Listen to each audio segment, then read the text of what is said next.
চুরির ঘটনায় চাঞ্চল্য পুরাতন মালদা পৌরসভা এলাকায়। গত এক মাস আগে ধারাবাহিকভাবে চুরির ঘটনায় যে পৌরসভা এলাকায় চাঞ্চল্য ছড়িয়েছিল, আবার সেই পৌরসভায় চোরের উপদ্রব।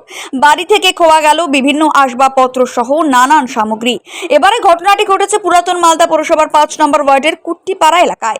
ওই এলাকার বসবাসকারী সুনিতা গুপ্তা নামে এক বৃদ্ধা বেশিরভাগ সময় ইংরেজ বাজার শহরে থাকেন। মাঝে মধ্যে পুরাতন মালদার ওই বাড়িতে তিনি আসেন। শেষবার এসেছিলেন গত সপ্তাহের মঙ্গলবার। প্রায় সপ্তাহখানেকের পর গতকাল ঘরের দরজা খুলতেই চক্ষু চরকাজ ওই বৃদ্ধার।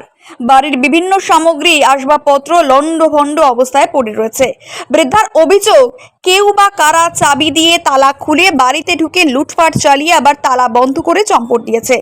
বাড়ি থেকে চুরি গেছে সোনার অলংকার, ইনভার্টার, ফ্যান সহ গ্যাস সিলিন্ডার ও নানান সামগ্রী বলে দাবি। এই মর্মে বৃদ্ধা মালদা থানায় একটি চুরির অভিযোগ দায়ের করেছেন এবং অভিযোগের পরিপ্রেক্ষিতে পুলিশ তদন্তে নেমেছে।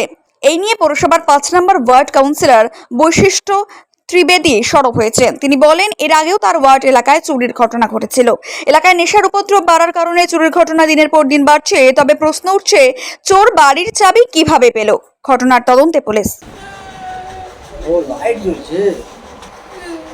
বলবেন মাসিমা কি হয়েছে?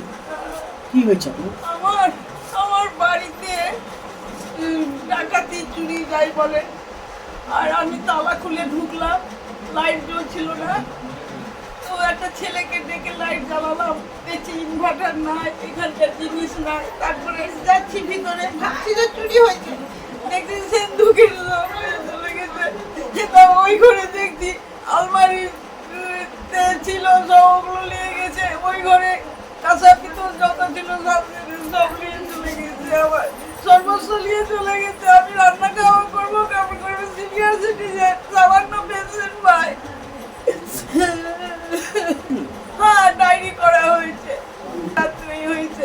করে হলো আমার মনে হচ্ছে ডুপ্লিকেট কেউ চাবি টাবি করেছে মনে হয়, কোনো সময় না কি করেছে বুঝতে তো পারছি না স্যার। আমার তো মনে পড়ছে না। এখন কেউ ভালো মানুষ সেজে যদি কেউ ছেপে আমার নিয়ে যায়, সেটা আমি বলতে পারি। হয়তো বসে আছি, আমার সঙ্গে হয়তো গল্প করছে কেউ, শত্রু। মনে হয় আপনার? আমার তো কিছু বুঝতে পারছি না স্যার। কি নাম আপনার? সুনিতা গুপ্ত।